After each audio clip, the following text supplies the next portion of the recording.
એ દરેક દિવ્ય શક્તિ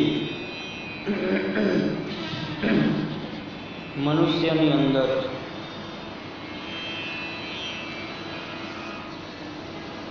जो खिल सके न वो फूल हम है, तुम्हारे चरणों की धूल हम। આપણે આપણા જીવનની અંદર પૂરેપૂરા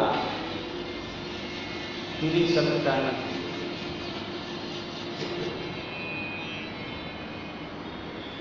આપણું જીવન મોટા ભાગનું મુરઝાઈ ગયેલું છે, કારણ કે ચહેરા ઉપરની પ્રસન્નતાનો ભાવ જે છે તે જળવાતો અને એના કારણે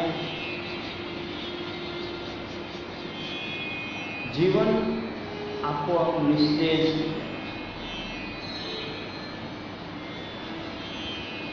જીવન તો તેજસ્વી હોવું જોઈએ। એટલે કવિએ જે લખ્યું ને ગીત, પ્રાર્થના છે એક પ્રકારની પરમાત્મા, કે પરમાત્માને માણસ વિનંતી કરે છે કે તુમ ही हो माता,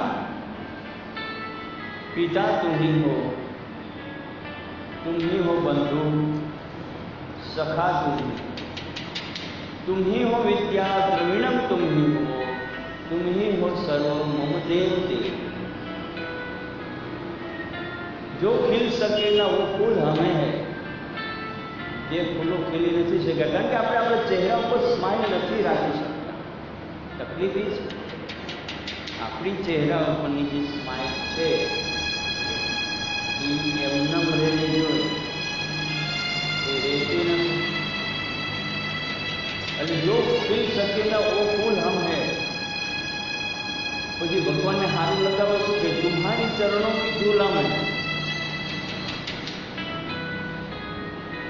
तो धूल हमेशा मेली हो, कोईपण वस्तु ने मेली करवी हो, आ कपड़ा है मेला करवा थोड़ी धूल में रख दो એટલે મેલા થઈ જાય। तो આપણે મેલા છીએ, तो ક્યાં સુધી આપણે મેલા રહીશું? આપણો મેલ આપણે ક્યારે ધોશું? આપણે તો ઠીક છે, યોગની અંદર આવી ગયા છીએ એટલે આપણો મેલ નિત્ય ધોવાય છે, પણ જગત આખાનો જો તમે વિચાર કરો તો सब मेल,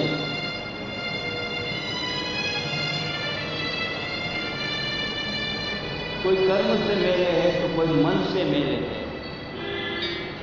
तो कोई हृदय से मेले, कोई चित्तवृत्ति ना कारण मेला है, कोई मन थी मेला है, कोई बुद्धि ना मेला है, कोई कर्म थी मेलू है तो कोई शरीर थी मेलू है। अनेक प्रकारना रोग थाय એટલે શરીરથી મેલા છે।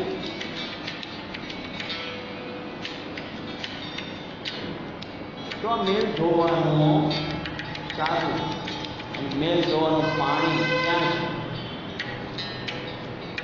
આપણે જે પ્રાણાયામો કરીશું એની અંદર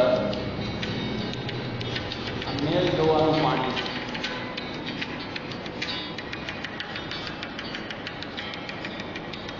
અને આપણા મેલ કોણ ધોશે? આપણા સિવાય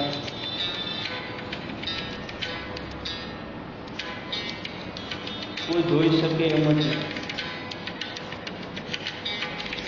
આપણો મેલ આપણે ધોવો પડશે।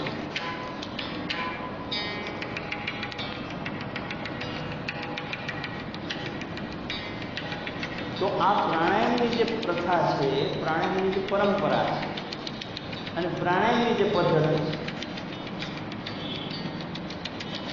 એ ભગવાન શિવે બનાવી,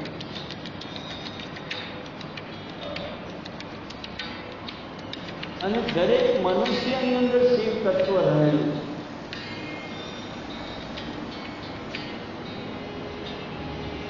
છે। એવું નથી કે અમુક લોકોમાં જ શિવ તત્વ રહેલું છે।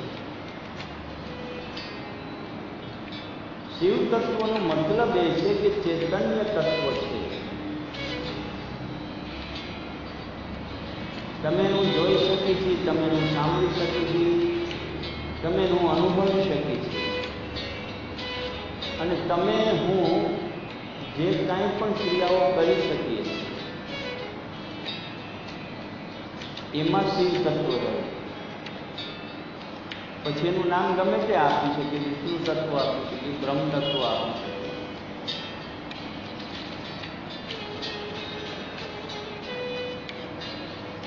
તત્વનું નામ ગમે તે આપો પણ એ તત્વ બદલતું નથી. તત્વનું નામ બદલે છે. પાણી છે ને, પાણી એ તમે દૂધમાં નાખો તો એ દૂધ થઈ જાય.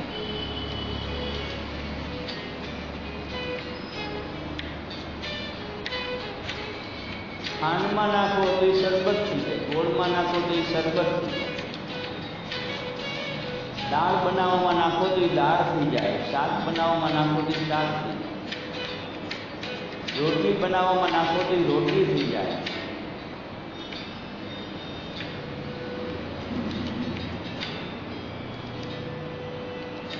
તમે જેમાં નાખો પાણી, પાણી એ રૂપ ધારણ કરી લે. તમે માટીમાં નાખો તો માટી થઈ જાય,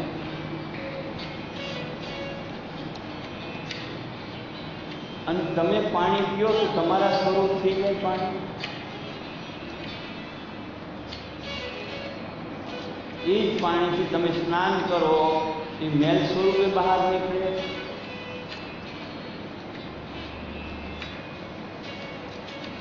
પાણીનું નામ ગમે તે હોય, પાણીના રંગ, રૂપ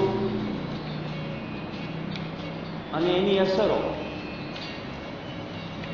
પાણીની બદલાઈ જાય છે.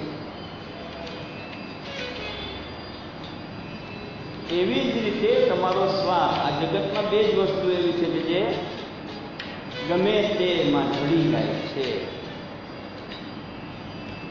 તમે કીડીમાં જુઓ તો શ્વાસ કીડી થઈને રહે છે, મકોડામાં જુઓ તો મકોડો થઈને જઈએ છે, અને હાથીમાં જુઓ તો હાથી થઈને જઈએ છે. આ શ્વાસ પણ ગમે એ રૂપમાં ઢળી જાય છે. પાણીમાં શ્વાસ છે તો પાણી રૂપે શ્વાસ થઈ જાય છે. આકાશમાં વાદળો છે તો વાદળો રૂપે શ્વાસ થઈ જાય છે. કારણ કે વાદળોને વરસાવવાનું અને વાદળોને એક જગ્યાએથી બીજી જગ્યાએ લઈ જવાનું કામ તો પ્રાણવાયુ કરે છે, જેને તમે હું હવા કહીએ છીએ.